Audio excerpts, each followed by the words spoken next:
আসসালামু আলাইকুম ওয়া রাহমাতুল্লাহ। প্রিয় শিক্ষার্থী বন্ধুরা, তোমরা যে যেখানে আসো আশা করি আল্লাহর রহমতে সুস্থ আছো, সুন্দর আছো। কালেক্টরেট পাবলিক স্কুল অ্যান্ড কলেজের অনলাইন ক্লাসের পক্ষ থেকে স্বাগত জানানো হচ্ছে। আমি সাব্বির আহমেদ, সহকারী শিক্ষক, ইসলাম নৈতিক শিক্ষা। আমি তোমাদের সপ্তম শ্রেণীর সপ্তবর্ণা অর্থাৎ বাংলা প্রথম পত্র গ্রন্থের কবিতা অংশ থেকে আজকে আলোচনা করব। প্রিয় শিক্ষার্থী বন্ধুরা, এমন একজন লেখক যিনি বরিশালে জন্মগ্রহণ করেছিলেন 1911 সালে, যিনি ভাষা আন্দোলনের সাথে জড়িত ছিলেন, যিনি একজন নারী নেত্রী হিসেবে নারী পুরুষের ভেদাভেদ দূর করার চেষ্টা করেছেন, এমন একজন বিখ্যাত ব্যক্তি নাম সুফিয়া কামাল, যিনি নারী পুরুষ ধর্ম গোত্র বর্ণ নির্বিশেষে সকল মানুষকে একই প্ল্যাটফর্মে উঠানোর যে চেষ্টা থেকে যে কবিতাটা লিখেছিলেন, সেই কবিতার এটি অংশ বিশেষ। বলতো সেটি কি হতে পারে? সকল ভেদাভেদ দূর করে দিয়ে যে এমন একটা সমাজ বিনির্মাণের স্বপ্ন দেখছিলেন, সেই আলোকে তিনি এই কবিতাটা লিখছেন। কবিতার নাম হচ্ছে তাহলে সাম্য। সাম্য মানে সমতা, ধনী দরিদ্র, গরিব, হিন্দু বৌদ্ধ মুসলিম খ্রিস্টান, অর্থাৎ ধর্ম বর্ণ নির্বিশেষে সকল মানুষের কোনো ভেদাভেদ নাই। সকল মানুষ যদি একই সাথে কাঁধে কাঁধ মিলে দেশের জন্য দশের জন্য মঙ্গলজনক কাজ করে, কল্যাণকর কাজ করে, তাহলে দেশ মাতৃকার সবচেয়ে বেশি উন্নতি হবে। তাই তো তিনি সমস্ত ধর্মগোত্র বর্ণকে ভুলে বিভেদকে দূর করে দিয়ে এমন একটা প্ল্যাটফর্ম তৈরির আহ্বান জানিয়েছেন এই কবিতাটির মাধ্যমে। প্রিয় শিক্ষার্থী বন্ধুরা, এই কবিতাটা তাহলে সেই বিখ্যাত লেখক সুফিয়া কামালের রচিত নওল কিশোরের দরবারে একটা গ্রন্থভুক্ত, অর্থাৎ এই গ্রন্থের মধ্যে যে কবিতাগুলো অন্তর্ভুক্ত আছে তার মধ্যে এটিও একটা কবিতা, মিলিত সেবা ও সাম্যপ্রীতি। মিলিত সেবা এবং সাম্যপ্রীতি অনেক বড় একটা কবিতা, তারই একটা খণ্ড অংশ হচ্ছে বা সংক্ষিপ্ত অংশ হচ্ছে সাম্য। প্রিয় শিক্ষার্থী বন্ধুরা, এই কবিতাটা পাঠ শেষে আমরা যে বিষয়টা জানতে পারবো সেটি হচ্ছে ধর্ম বর্ণ গোত্র শ্রেণীভেদে সকল মানুষের মধ্যে সম্প্রীতি ও সৌহার্দ্যের পরিবেশ আমরা সৃষ্টি করতে পারব। অর্থাৎ সবার উপরে মানুষ সত্য, তাহার উপরে নেই। চণ্ডীদাসের সেই বিখ্যাত চরণের সাথে আমাদের এই কবিতার মূল ভাবের কিছুটা মিল লক্ষ্য করা যায়। প্রিয় শিক্ষার্থী বন্ধুরা, আমরা এই বিখ্যাত লেখক কবি সুফিয়া কামাল, বরিশালে তার জন্ম, আর তার অনেকগুলো কবিতা আছে বিখ্যাত কবিতা। তার মধ্যে তার বিখ্যাত কবিতা হচ্ছে সাঁঝের মায়া, মায়া কাজল, কেয়ার কাটা ইত্যাদি। আমরা জানি তিনি একজন সফল সংগঠক এবং নারী নেত্রী ছিলেন। স্বাধীন বাংলাদেশের পুনর্জাগরণের নারীদের সম অধিকার প্রতিষ্ঠায় যে আন্দোলন হয়েছিল, সেই আন্দোলনের অগ্রণী ভূমিকা পালন করেছিলেন তিনি। এই বিখ্যাত মহিয়সী নারী 1999 খ্রিস্টাব্দে পরলোক গমন করেন, মৃত্যুবরণ করেন। প্রিয় শিক্ষার্থী বন্ধুরা, এবার চলে যাই তার সেই মিলিত সেবা ও সাম্যপ্রীতি কবিতার যে অংশ বিশেষ সাম্য, সেখান থেকেই আমরা সরব পাঠ করছি। প্রিয় শিক্ষার্থী বন্ধুরা, তোমরা মনোযোগ দিয়ে শুনবা। সাম্য শতকের সাথে শতেক হস্ত মিলিয়া একত্রিত, সব দেশে সব কালে কালের সবে হয়েছে সমুন্নত। বিপুল পৃথিবী প্রসারিত পথ, যাত্রীরা সেই পথে চলে কর্মের আহ্বানে। কোন অনন্তকাল হতে মানব জীবন শ্রেষ্ঠ কঠোর, কর্মে সে মহিয়ান, সংগ্রামে আর সাহসে প্রজ্ঞা, আলোকে দীপ্তিমান। পায়ের তলার মাটিতে আকাশে সমুখী সিন্ধু জলে, বিজয় চেতন উড়ে মানুষ চলিয়াছে দলে দলে। প্রিয় শিক্ষার্থী বন্ধুরা, শতেক বলতে বোঝায় 100, শতেকের সাথে শতেক হস্ত, তার মানে শত শত হাত যদি মিলিত হয়, মিলাইয়া একত্রিত সবাই যদি একত্র হয়ে কোনো কাজ করে, সব দেশে সব কালে কালে সবে হয়েছে সমুন্নত। তাহলে সব দেশ এবং সব কাল সব সময়ে একটা দেশের, একটা জাতির, একটা প্রতিষ্ঠানের উন্নতি হয়েছে যদি দশে মিলে সেই কাজ করা হয়। এই জন্য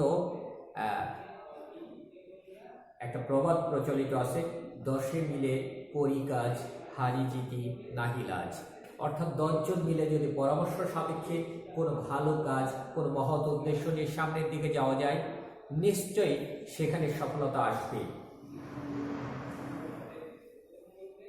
বিপুলা পৃথিবী প্রসারিত পথ, যাত্রীরা সেই পথে চলে কর্মের আহ্বানে কোন অনন্তকাল হতে। বিপুলা পৃথিবীটা বিশাল, এক প্রান্ত থেকে আর এক প্রান্তের বিশালতার কথা এখানে বোঝাইছে।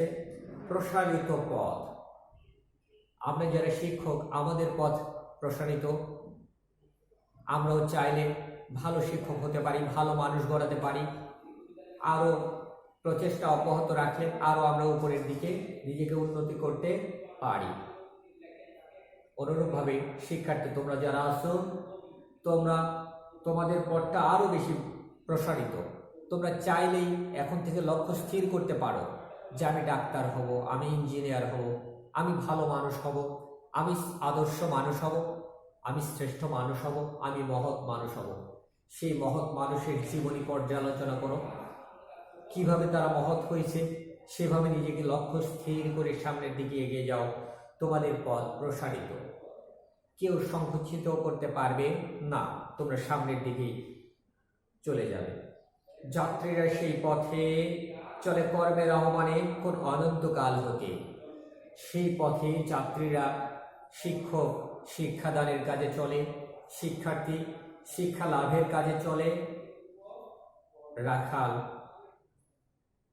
গরু ছাগল নিয়ে চলে, কৃষক কৃষিকাজ নিয়ে চলে, একজন বিজ্ঞানী বিজ্ঞানের চর্চা নিয়ে চলে, ডাক্তার ডাক্তারি পেশা নিয়ে চলে।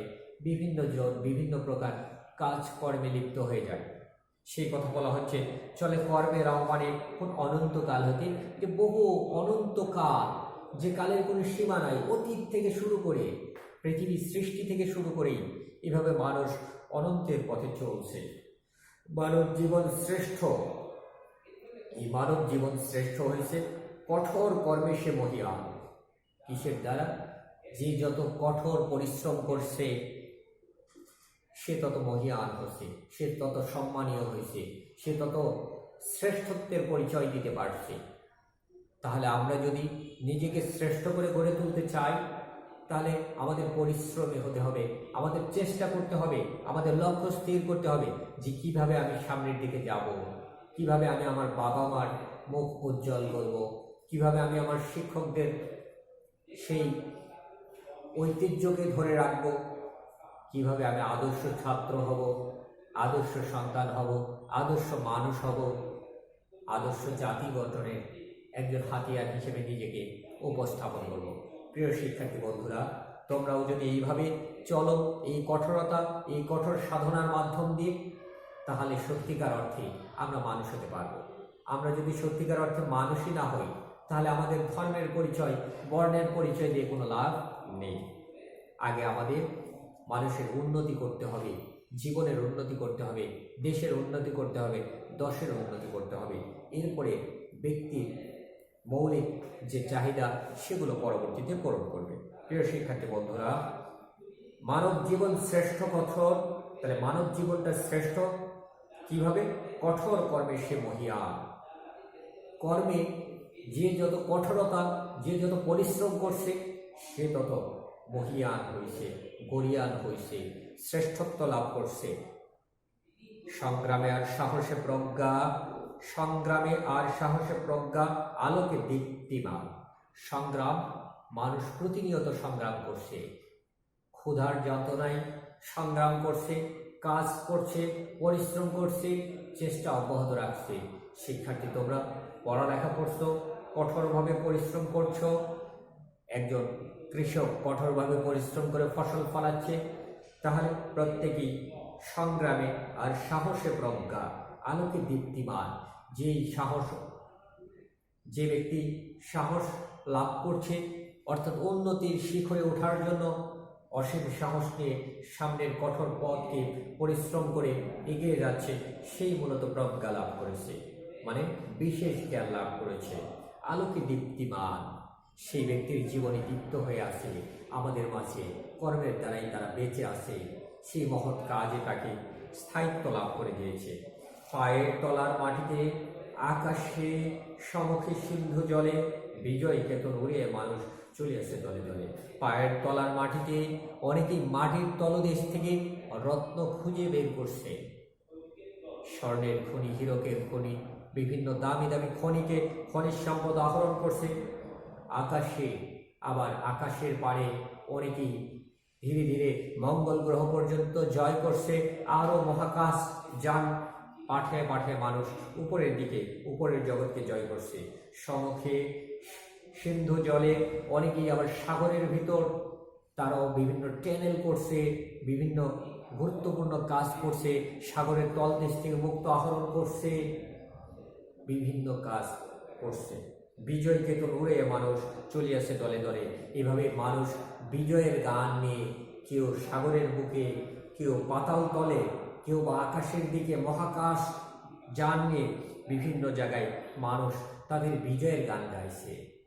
আসলে প্রকৃতপক্ষে একজন মানুষ শ্রেষ্ঠ মানুষ তখন হতে পারবো যখন প্রতিটি মানুষ দল মত, জাতি, ধর্ম, বর্ণ ভেদাভেদ ভুলে গিয়ে কাঁধে কাঁধ দিয়ে, হাতে হাত রেখে দেশ এবং দেশের উন্নতির জন্য যখন আমরা ঝাঁপিয়ে পড়ব, তখন আমরাই শ্রেষ্ঠ জাতিতে রূপান্তরিত হব। কবি সেই আহ্বান জানিয়েছেন। প্রিয় শিক্ষার্থী বন্ধুরা, তাহলে আজকের আমরা যে শিখন ফল শিখেছি, সেই আলোকে তোমাদের বাড়ির কাজ থাকলো, সম্প্রদায়গত সম্প্রীতি বৃদ্ধির লক্ষ্যে কি কি উদ্যোগ গ্রহণ করা যেতে পারে।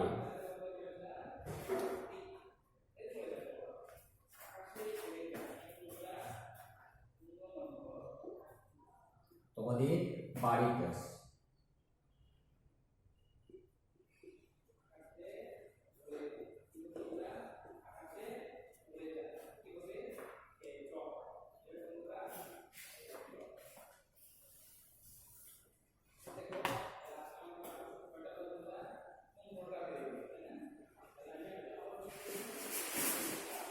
অসাম্প্রদায়িক চেতনা সম্পন্ন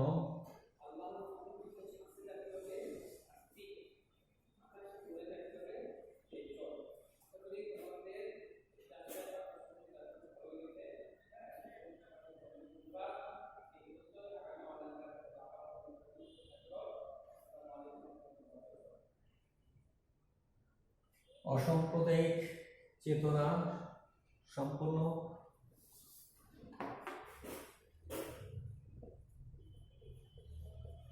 মানুষের মধ্যে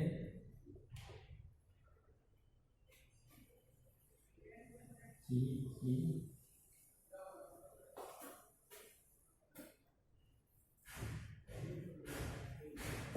ভাবধারা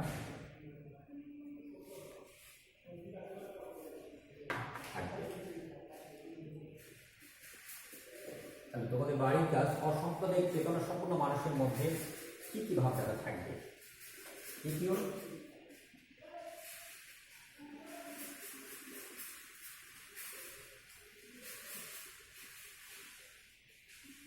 সাম্প্রদায়িক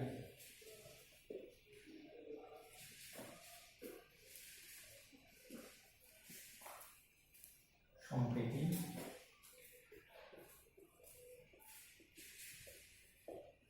বৃদ্ধির জন্য আমরা কি কি পদক্ষেপ নিতে পারি।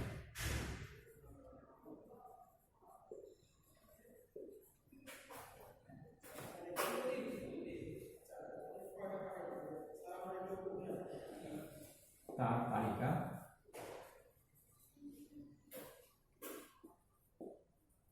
বলি, এটি একটা তোমাদের বাড়ির কাজ থাকলো। অসাম্প্রদায়িক চেতনা সম্পন্ন মানুষের মধ্যে কি কি ভাবধারা থাকবে। এটি খুব শর্ট একটা অ্যান্সার লিখে দিবে, তোমরা 5-7 লাইনে লিখবা। দ্বিতীয়, সাম্প্রদায়িক সম্প্রীতি বৃদ্ধির জন্য আমরা কি কি পদক্ষেপ নিতে পারি তার একটা তালিকা তৈরি করবো। এটা 1 পৃষ্ঠার মধ্যে একটা তালিকা তোমরা তৈরি করে ফেলবে। প্রিয় শিক্ষার্থী বন্ধুরা, আশা করি তোমরা এই যাবৎ এই সাম্য কবিতা থেকে যে বিষয়বস্তু বুঝতে পেরেছ, সেটি হচ্ছে আসলে ধর্ম, গোত্র, বর্ণ, শ্রেণীভেদের সকল মানুষের প্রতি সম্প্রীতি সৌহার্দ্যের একটা পরিবেশ সৃষ্টি করে দেশ মাতৃকার কল্যাণের জন্য সমষ্টিগত প্রচেষ্টার মাধ্যম দিয়ে একটা দেশ, একটা রাষ্ট্র যুগে যুগে উন্নতির চরম শিখরে আরোহণ করেছে। আমরাও এই সাম্প্রদায়িক চেতনা বৃদ্ধি করে সম্প্রীতি বৃদ্ধির মাধ্যমে আমরাও পরস্পর জাতি, ধর্ম, গোত্র, বর্ণ সকল ভেদাভেদ দূর করে আমরা মানুষ হিসেবে মানুষের কল্যাণে মানুষের সাথে মিলেমিশে যদি আমরা সামনের দিকে সংকল্পবদ্ধভাবে এগিয়ে যাই, তাহলে আমাদের মাতৃভূমি, আমাদের দেশ, আমাদের স্বাধিকার আন্দোলন, আমাদের সব কিছু সফলতা লাভ করবে। আশা করি তোমরা এই চেতনায় নিজেকে উদ্বুদ্ধ করবে এবং দেশ এবং জাতির কল্যাণের জন্য ভবিষ্যতে তোমরা অবদান রাখবে। এই আশাবাদ ব্যক্ত করে তোমাদের সকলকে সাধুবাদ জানিয়ে আজকের আলোচনা শেষ করছি। সবাইকে ধন্যবাদ। আল্লাহ হাফিজ। আসসালামু আলাইকুম ওয়া রাহমাতুল্লাহি ওয়া বারাকাতুহু।